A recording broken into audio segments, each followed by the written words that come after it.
experimentais e que regras elas são obrigadas a seguir. No início, ainda sem pintura, passando pela montagem das peças até o primeiro voo. O prefixo BRCRA, monomotor turbo-hélice. Essas imagens mostram que durante a construção e no voo inaugural, o avião tem 4 pás. Em janeiro de 2013, essa mesma aeronave foi fotografada. Reparem nesta mudança. Agora a hélice tem 5 pás. Este avião, que não é uma aeronave comum, comercial, e sim da categoria experimental, caiu em cima de uma casa na zona norte da capital paulista há exatos 8 dias. As 7 pessoas que estavam a bordo morreram. Os moradores da casa escaparam sem ferimentos graves.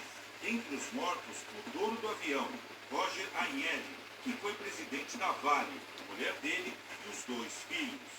Os destroços foram levados para a perícia. A única parte do aparelho que ficou foi aquele pedaço de asa preso no portão.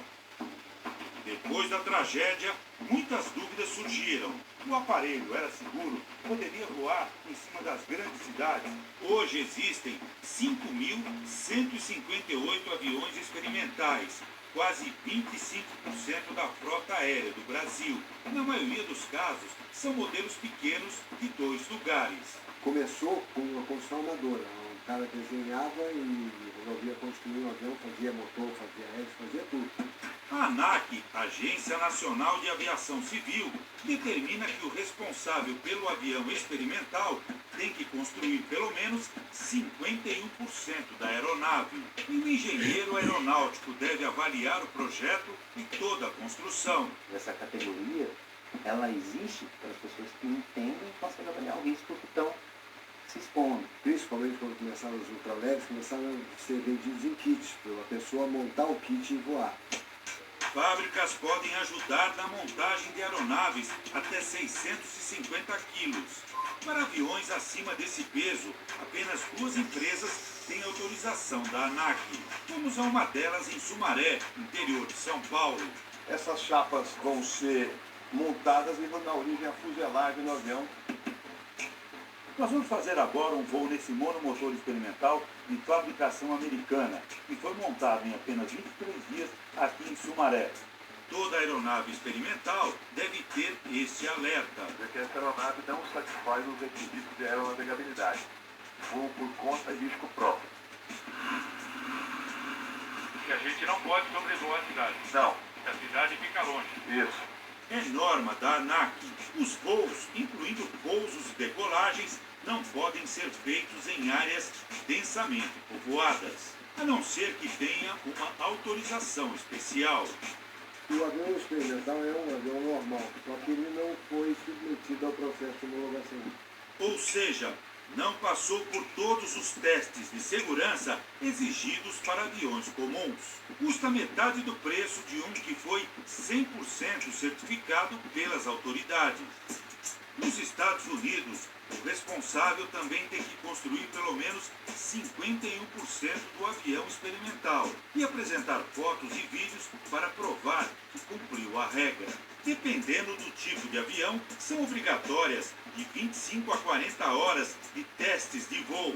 No Brasil, basta apresentar um laudo final de vistoria assinado por um engenheiro. Nos Estados Unidos, aviões experimentais podem passar por áreas povoadas. Segundo a ANAC, o ex-presidente da Vale, Roger Agnelli, apresentou a documentação exigida, inclusive a declaração de que construiu os 51% do avião. Mas já se sabe que o voo de 8 dias atrás, saindo às 13h20 da tarde do Campo de Marte, em São Paulo, estava irregular. O avião, que caiu 3 minutos depois de decolar, não tinha autorização para sobrevoar áreas densamente povoadas. Você deve avisar que essa aeronave é experimental. Uma vez que você avisa que é experimental, você não deve ter aprovação do plano de voo sobre áreas densamente povoadas.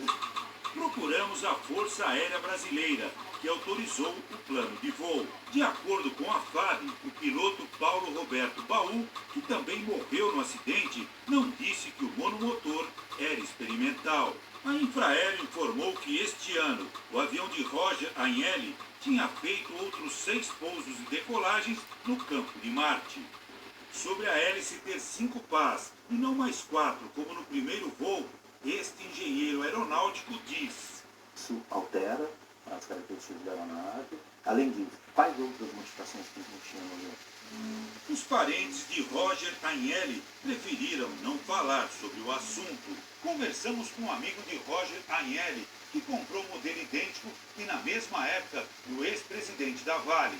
Esse amigo disse que a hélice com as 5 pás foi indicada pelo engenheiro que acompanhou as 2 montagens. O motivo, ela faria menos ruído e o avião ficaria mais rápido.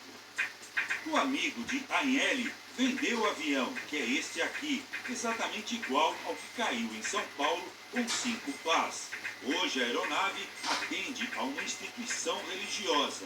45 dias atrás recebemos essa aeronave como doação e é uma das aeronaves mais seguras que já operei.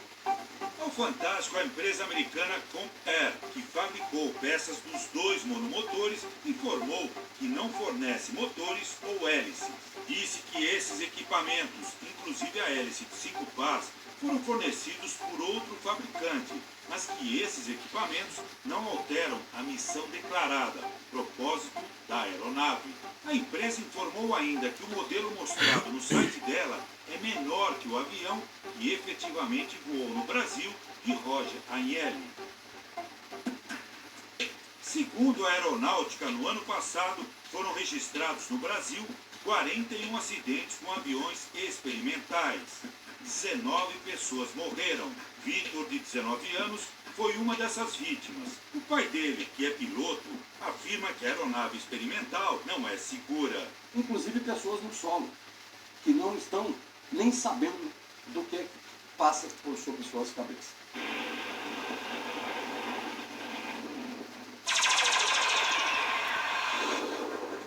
Esta semana, a Operação Lava Jato